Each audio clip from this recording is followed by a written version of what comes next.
Alhamdulillah wassalatu wassalamu ala rasulillah wa ala alihi wa sahbihi wa mawala.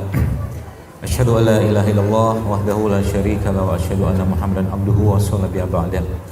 Allahumma shalli wa sallim ala Muhammad wa ala ali Muhammad kama shallaita ala Ibrahim wa ala ali Ibrahim wa barik ala Muhammad wa ala ali Muhammad kama barakta ala Ibrahim wa ala ali Ibrahim innaka Hamidum Majid. Alhamdulillah, kita terus bersyukur pada Allah Subhanahu wa taala yang dengan kemahamurahannya kita hari ini masih diberikan kesempatan untuk menyebut namanya kembali.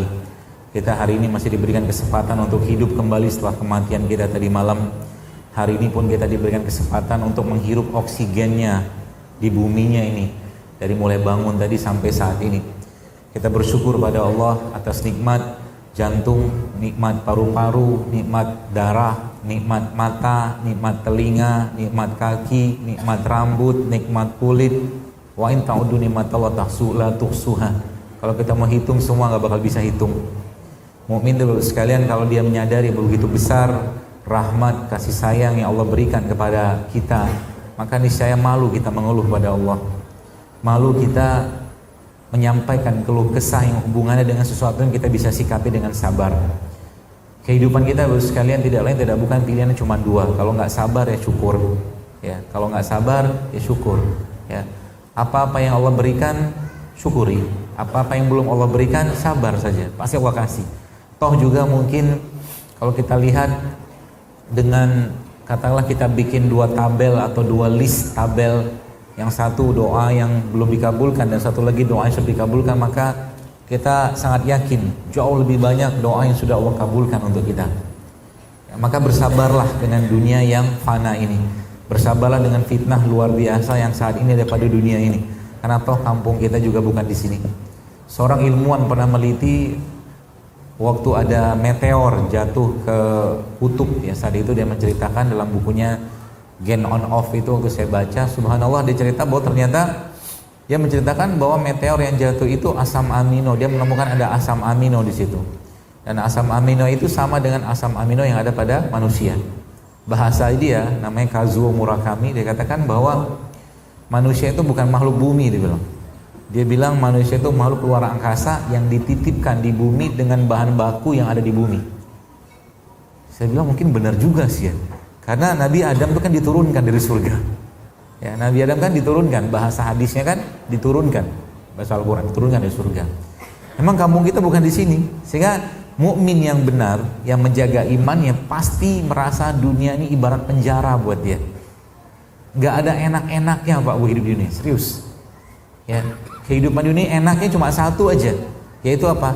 Ketaatan, ibadah pada Allah, hanya itu aja, yang lain gak ada. Anda beli mobil katakanlah ya, beli mobil paling bagus lah, atau rumah paling baik lah. Berapa hari sih kita bahagia? Gak nyampe sebulan, paling beberapa hari udah hilang bahagianya. Ya. Apalagi mungkin macam-macam yang hubungan dengan materi. Maka Allah Subhanahu wa taala sudah memberikan janjinya kepada kita bahwa semua yang kita rasakan, dapatkan saat ini tidak lain bukan Allah yang berkehendak. Anda datang ke sini bukan karena Anda punya kaki, tapi Allah berkehendak Anda datang sini. Anda datang ke sini bukan karena Anda punya mata sehingga bisa lihat jalan, bukan, tapi Allah yang berkehendak. Itulah. Memandang sesuatu itu gak bisa cuman dengan sekedar mata kepala aja, gak bisa. Kita akan melihat ya bahwa sesungguhnya banyak sekali Allah menciptakan di atas bumi ini yang sebenarnya itu dalam rangka menunjukkan bahwa ini semua ada maksud, ini semua ada tujuan. Lihat wortel, kenapa wortel dijadikan Allah, diciptakan Allah warnanya orange kayak begini. Lihat timun, kenapa dijadikan hijau kayak begini. Lihat apa buah bit kayak kenapa jadi ungu atau merah kayak begini. Lihat pisang, kenapa hijau gitu kan. Semakin kita melihat kayak begini, semakin kita merasa maha suci Allah. Rabbana ma khalaqta hadza batila subhanaka faqina azabannar. Ya. Maha suci Allah sekalian telah menciptakan ini semua untuk apa? Untuk kita manfaatkan, untuk kita jadikan sarana kita untuk mengabdi kepada Allah, itu aja. Karena emang tujuan kita hidup tidak lain tidak bukan adalah itu.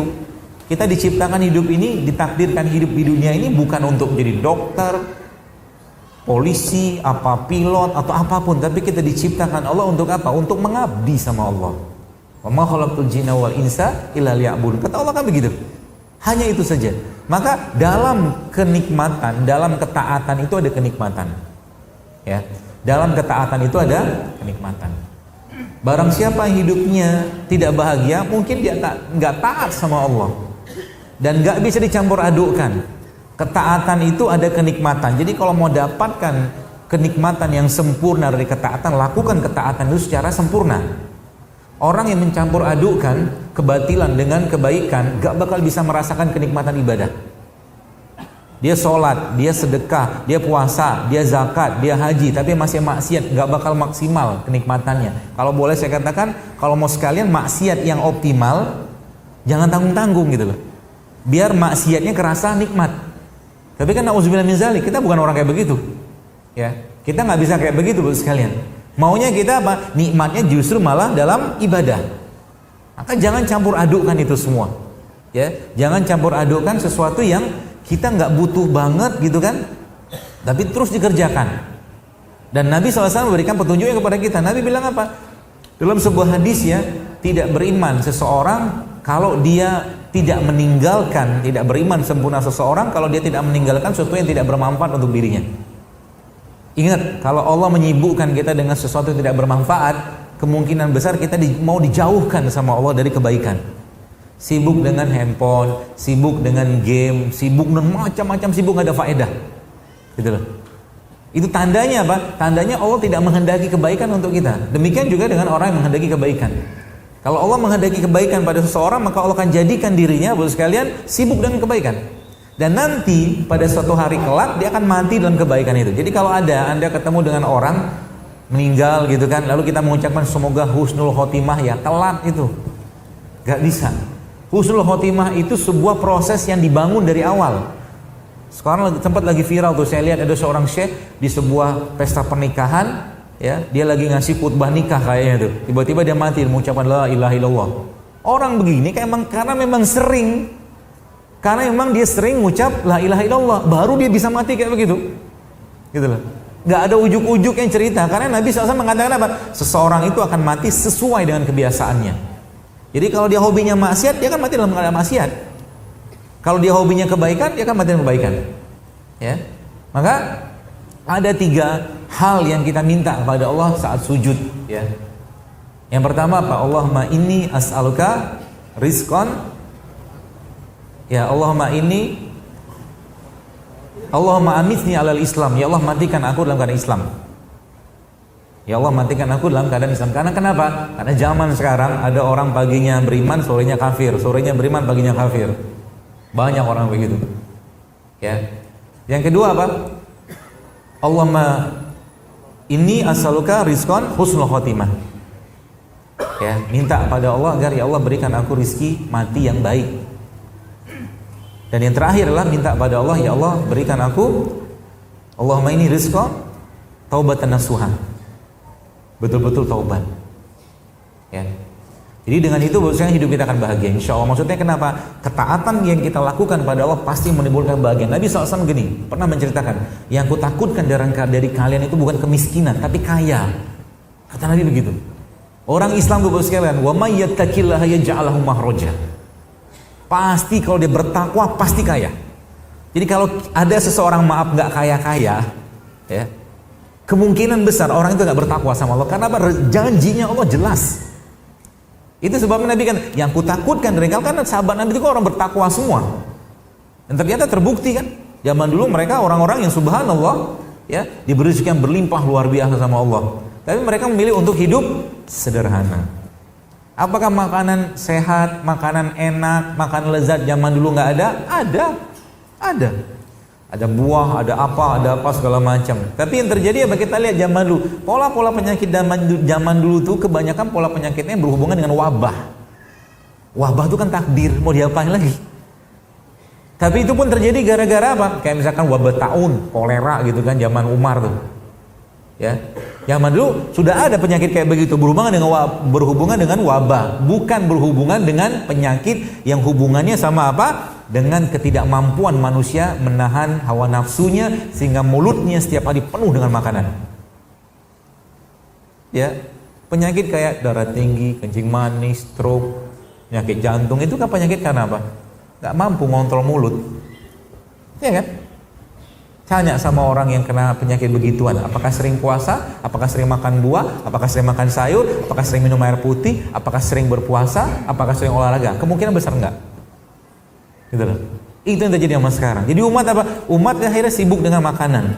Ramadan yang harusnya menjadi bulan yang kita bersih-bersih badan, bersih-bersih hati, enggak juga berubah. 1 bulan Ramadan makannya sama dengan 11 bulan yang lain, betul? Gitu loh. Akhirnya apa? Sibuk buka dengan siapa? Sahurnya apa? Buka bersama siapa? Inflasi paling tinggi waktu Ramadan, betul? Gitu kan? Sibuk dengan apa yang diasup, ya. Sibuk dengan apa yang perlu dimakan, ya. Sibuk dengan makan apa hari ini. Sehingga apa? 1 juz Quran pun tak terbaca. Gitu loh. Malu kita Pak Bu, kalau mungkin Rasulullah hadir sekarang, subhanallah, mungkin beliau nangis lihat beliau nangis lihat kita. Lihat umat yang maaf di mana-mana gemuk. Kan gitu. Gemuk tuh gara-gara apa? Banyak makan, apalagi belum kawin, masih nikah, masih kuliah sudah gemuk. Kenapa gemuk? Kenapa diam? Hah? Kenapa gemuk? Banyak makan. Dikasih tahu makan sedikit, ribet banget makan sehidup sehat. Kan gitu kan?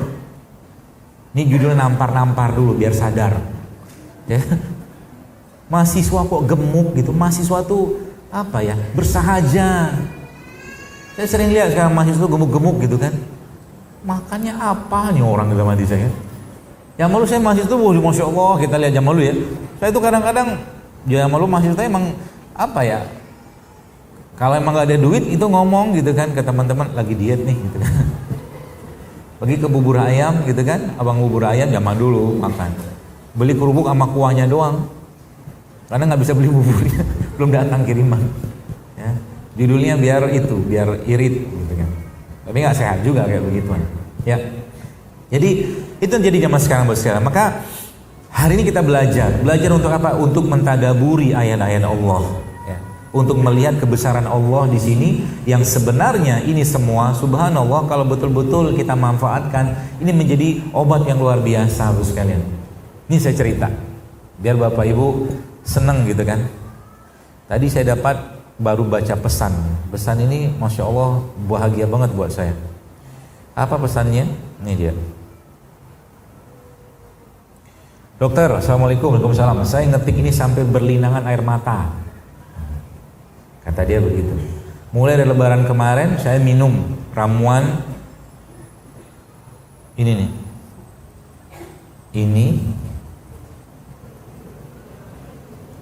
Ini sama ini. Pagi dan malam kata dia. Ceritanya begitu. Insya Allah rutin. Alhamdulillah kata beliau.